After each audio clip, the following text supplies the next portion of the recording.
It is high time for France to lift its knee off our neck and put an end to this unjust oppression. Centuries of misery, human trafficking, colonization, and neo-colonization have caused immeasurable suffering. It's time to put an end to this cycle of oppression.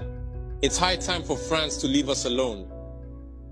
It's time for France to take a cue from its European neighbors and learn a valuable lesson in independence. Germany is the leading economic power in Europe, significantly surpassing France, which is ranked as the third or fourth largest economic power globally. Germany does not exploit any country, any colony.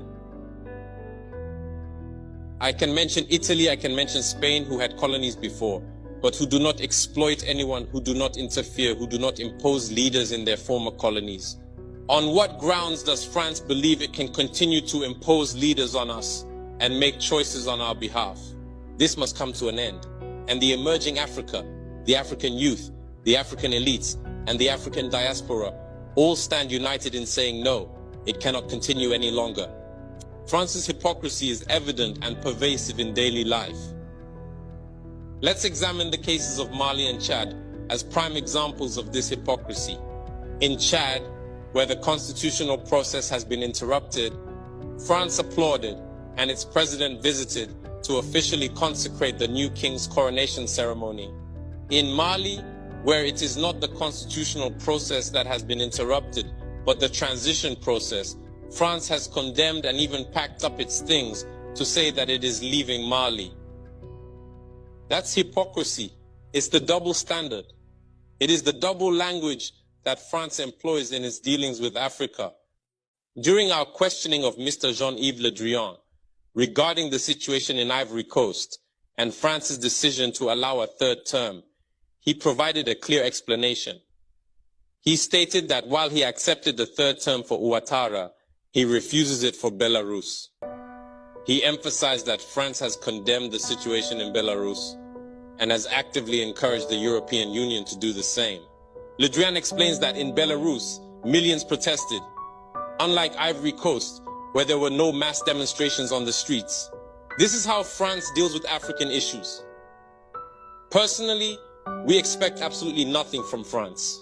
We desire her to cease meddling in our matters so that the people of Senegal can exercise their freedom of choice rather than being influenced by France's selection of a candidate using the tactics we are aware of.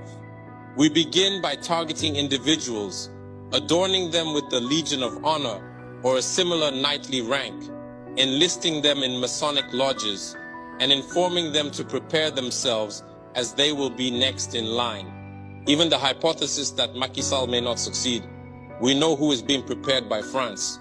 This must come to an end. It will not occur in this manner any longer.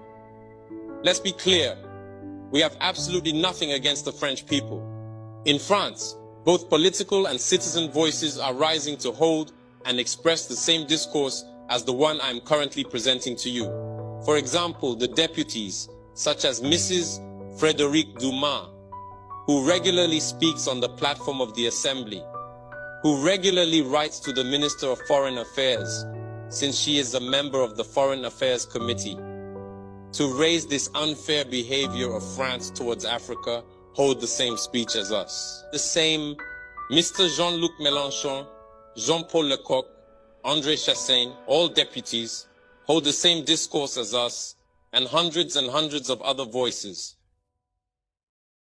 like other non-profit organizations, are doing remarkable work in the same direction.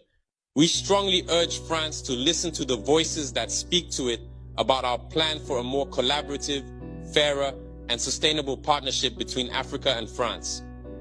It is crucial that we work together towards a future that is equitable, just, and environmentally conscious. If she listens, I believe we'll have beautiful days ahead in our collaboration together. If he doesn't know how to cut it, thinking he can continue to function like in the time of our grandfathers, this African youth no longer accepts it. France must make preparations for a definitive break and completely withdraw from Africa. Africa belongs to Africans, not France. She belongs to no one else, neither China, nor the United States, nor anyone else.